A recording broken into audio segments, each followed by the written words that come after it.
E fala, meu povo! Hoje eu vou estar falando com vocês a respeito do Nocturna de Royal Crown, tá?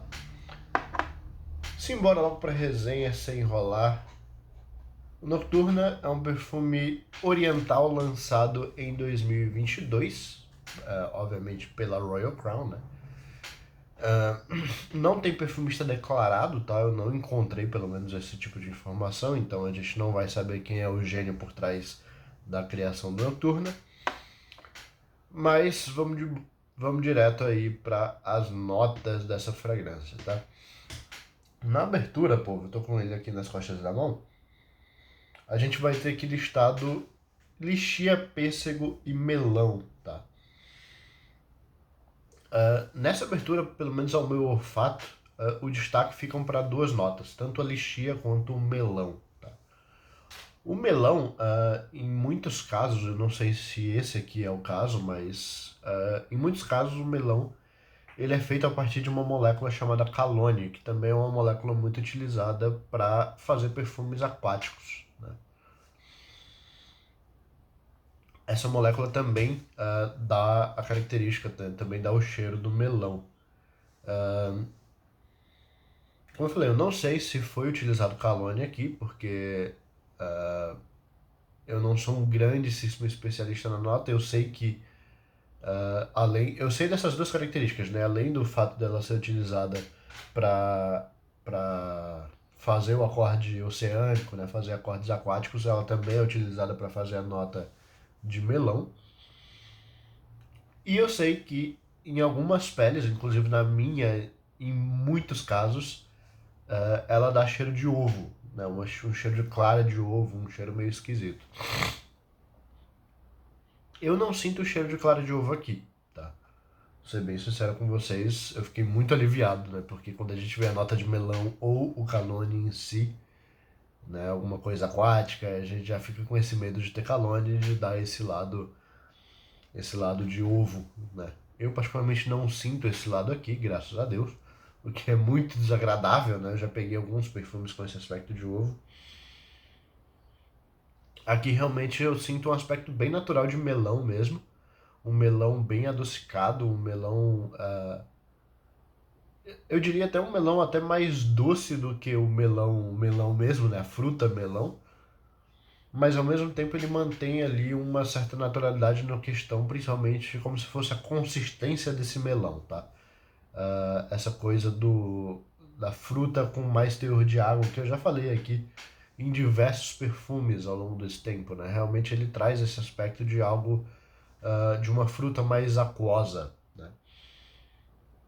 Só que ao mesmo tempo bem adocicada, o que eu acredito não necessariamente seja da nota exclusivamente de melão e sim desse acorde frutado de abertura, né? Misturando aí também o melão com o pêssego e com a lixia, que são frutas que pendem para um lado um pouquinho mais adocicado, principalmente o pêssego, né?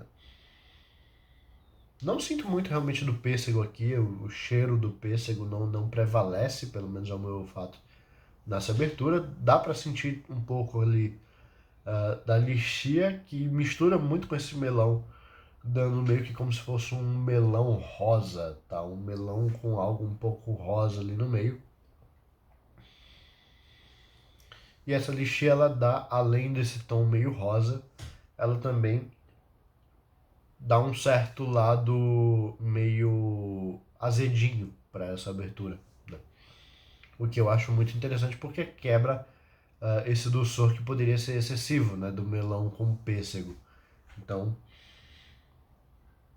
é uma abertura bem equilibrada, né? Obviamente que ela pende para um lado um pouco mais adocicado, a grande maioria desses perfumes frutados, eles pendem para esse lado mais adocicado, de fato.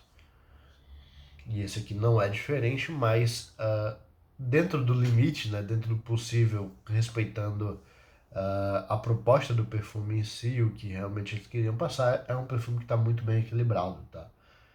Inclusive, o Royal Crown é uma casa que trabalha muito bem essa questão do equilíbrio dos perfumes. Eu já tive a oportunidade de conhecer alguns outros, se eu não me engano, um ou outro a mais além do Nocturna. Acho que não trouxe nenhum para a página ainda, nem aqui para o canal, mas Já pude conhecer, acho que um ou dois perfumes além de Royal Crown também. E lembro de todos eles serem muito bem equilibrados, né? No coração, a gente vai ter basicamente três notas de novo. Então, é um perfume relativamente simples, né? Um perfume que tem poucas notas. São basicamente 9 notas ao todo. São três no coração, ou três na abertura, três no coração e três no fundo, na base, né? No coração a gente vai ter sândalo, peônia e magnólia. A magnólia, eu particularmente não consigo pegar muito, tá? Aqui ele já está começando a evoluir aqui para esse coração. O que eu começo a sentir mais no coração são justamente as duas notas que sobraram, que são o sândalo e a peônia. Tá? O que eu acho que é bem interessante, porque o sândalo, como eu já comentei aqui em algumas outras resenhas, o sândalo ele é uma madeira cremosa, meio adocicada. Né? É até estranho para muita gente que não conhece a matéria-prima, que não conhece muito de perfumaria, falar de uma madeira doce, mas é de fato.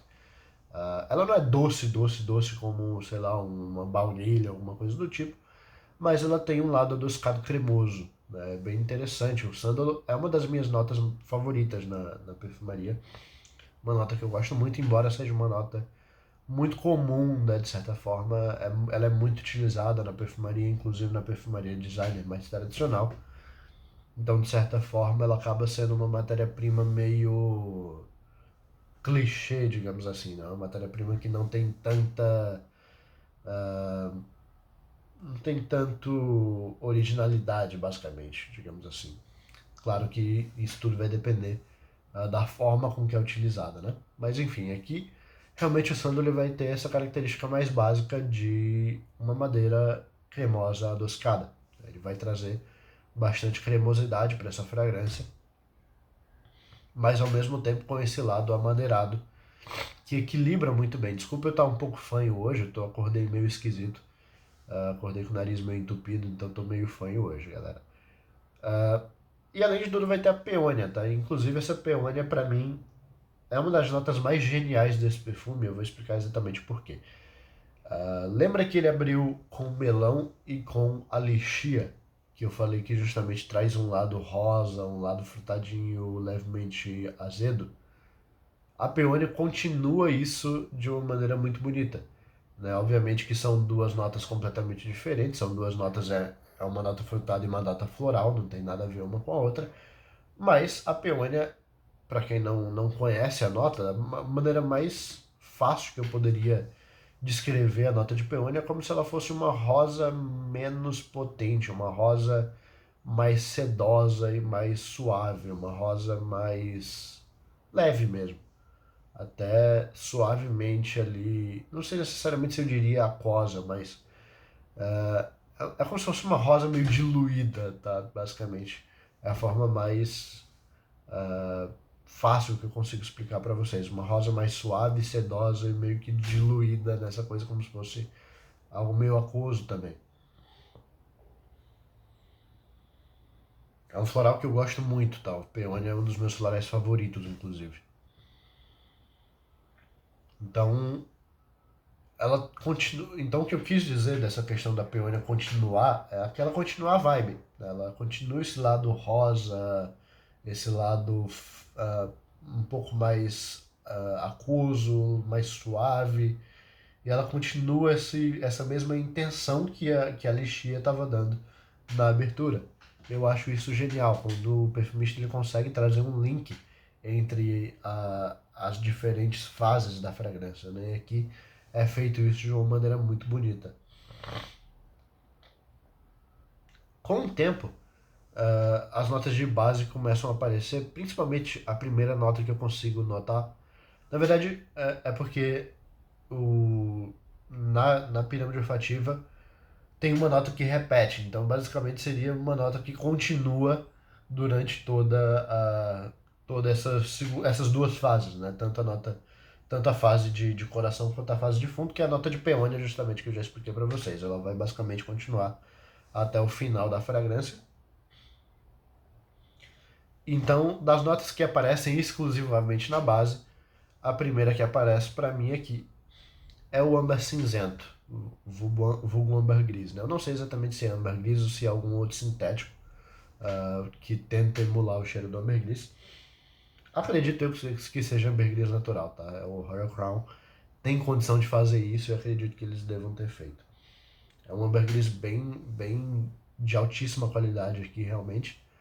Que o ambergris ele traz um aspecto que me lembra muito uma junção de... É como se fosse um cheiro de pele na praia, tá? É uma coisa meio almiscarada ali de pele mesmo, como se fosse aquele cheiro...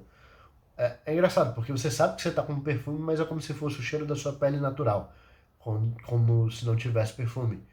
Só que ao mesmo tempo ela traz esse aspecto salino, né? Ela traz um aspecto como se fosse se você estivesse dando uma volta na praia e a salinidade do mar, aquela coisa da maresia, tivesse grudado na sua pele. É basicamente isso que eu sinto na grande maioria dos ambergris. Claro que também depende muito de como a nota é utilizada, de todas as outras notas que estão compondo o acorde, mas a nota em si de ambergris e como ela está apresentada aqui, eu sinto basicamente dessa forma, né? Como se fosse ali como se você estivesse dando uma volta na praia e essa maresia, essa salinidade do mar tivesse grudado na tua pele e você sentisse o cheiro da tua pele natural com algo meio salino ali no meio.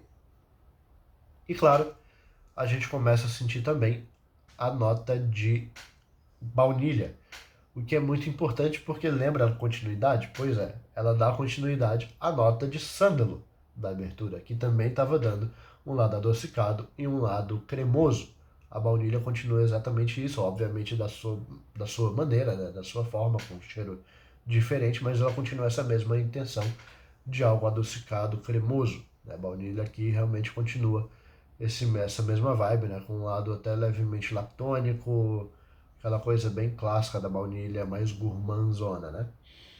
Ele não chega a ser um perfume gourmand, mas a baunilha aqui em si eu vejo bastante com essa característica, né? Bem cremosa, bem gustativa mesmo, aquela baunilha que dá vontade de morder, tá? E é basicamente isso, tá? São 9 notas, é um perfume bem simples de se explicar. Não é um perfume de gigantescas evoluções, embora ele tenha. São mudanças muito sutis, mas que fazem diferença ao longo do tempo. Principalmente, uma das notas que eu acho que mais modifica a vibe da fragrância é justamente esse âmbar cinzento que aparece na base, que já aparece desde o meio, tá? Ele já começa a aparecer desde as notas de coração, ele já se mistura ali com o coração, com sândalo, peônia e tudo mais. Justamente porque ele quebra completamente a expectativa, né? Você tá num perfume frutado, floral, do nada vem um ambergris salino almiscarado, né? Bem interessante isso. E isso é o que muda praticamente o perfume inteiro para mim. E passa dele simplesmente ser um perfume frutado floral comum, que poderia passar completamente despercebido, para ser um perfume completamente único. E que me faz realmente falar que, cara, vale a pena você ir atrás de um decante, vale a pena você ir atrás de um frasco. Não recomendaria você ir atrás de frasco logo de cara, porque os perfumes de Royal Crown são muito caros, né? São perfumes muito exclusivos. E óbvio, sempre existe uma chance de você não gostar. Mas eu acredito que se você não tiver o azar de, por algum motivo, essa nota de melão ser de fato feita com calone e o calone dar ruim na sua pele, eu acredito que se você curte essa vibe de perfumes frutados, florais, cara, é praticamente 100% de chance de você gostar dessa fragrância. É uma fragrância muito bem construída, muito equilibrada, muito fácil. Ela não é uma fragrância com muitas reviravoltas, não é uma fragrância com muitas notas que para quem já está acostumado com perfumaria, principalmente para quem já está acostumado com esse estilo de fragrância, as notas que estão presentes aqui são notas que a gente já está familiarizado, né? São notas que você muito provavelmente já deve ter sentido em outras fragrâncias que seguem esse mesmo estilo, né? Então eu vejo ele como uma fragrância bem fácil de agradar, uma fragrância bem fácil de usar, inclusive, embora assim, ela não é uma fragrância que eu vejo exclusivamente noturna, tá? Dá até para você utilizar durante o dia, principalmente por conta dessa abertura do melão, né? O melão com a lixê, ele dá uma boa sobrevida. Essa coisa do ambergris também traz um certo frescor, né? Aquele frescor meio praiano. Então, não é uma fragrância para você utilizar no calor extremo, mas também uma fragrância que dá para você utilizar num dia mais ameno, não é uma fragrância exclusivamente noturna, como muitas dessas fragrâncias desse estilo frutado, mais adocicado, floral e tudo mais, né? Aqui tem uma sutileza muito grande envolvida nesse perfume. Em questão de ocasião de uso, como eu falei, cara, ele é um perfume que dá para você utilizar tanto de dia quanto de noite, especialmente em dias não tão quentes. Eu vejo ele como um perfume mais chique, tá? Eu vejo ele como um perfume mais refinado, embora também, principalmente esse lado do melão, esse lado do ambergris, que vão dar esse lado mais fresco, e até um lado, principalmente por conta do ambergris, esse lado meio praiano, de certa forma, né, que eu não consigo desvencilhar o ambergris de algo meio praiano. Eu vejo, de certa forma, isso dando algum lado um pouco mais descontraído para essa fragrância, tá? Então, eu não acharia estranho você utilizar ele num momento descontraído, numa festa, sabe, num aniversário, ou até mesmo simplesmente de um barzinho, alguma coisa do tipo. Não vejo ele como um perfume baladeiro, tá? Embora ele tenha uma performance de razoável para boa, então uma projeção aí mais ou menos 1 hora e meia, 2 horas, mediana alta, talvez dependendo aí do tanto de borrifadas que você der, ele vai chamar a atenção, ele vai marcar um pouco de território, mas não é nenhuma bomba nuclear, tá? É um perfume que tem, ele marca lugar, mas não incomoda em momento nenhum.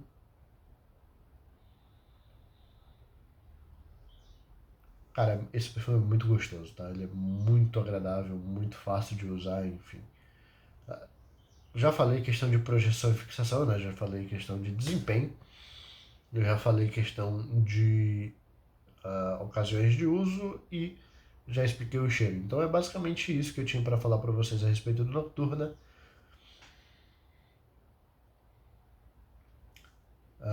Realmente recomendo que vocês conheçam, principalmente se você puder conhecer através de Decante. Como eu falei, é uma fragrância que é bem cara, né? Uma fragrância que tem um preço.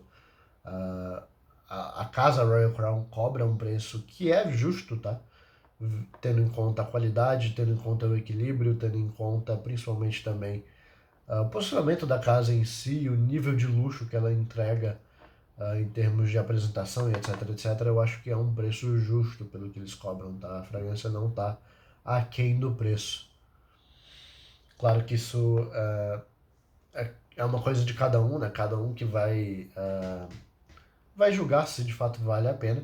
Então, para que você tenha uma melhor assertividade, recomendo que você conheça através de Decante, né? Uma forma relativamente barata, né? Uma forma mais acessível, pelo menos, de você ter acesso a esse tipo de fragrância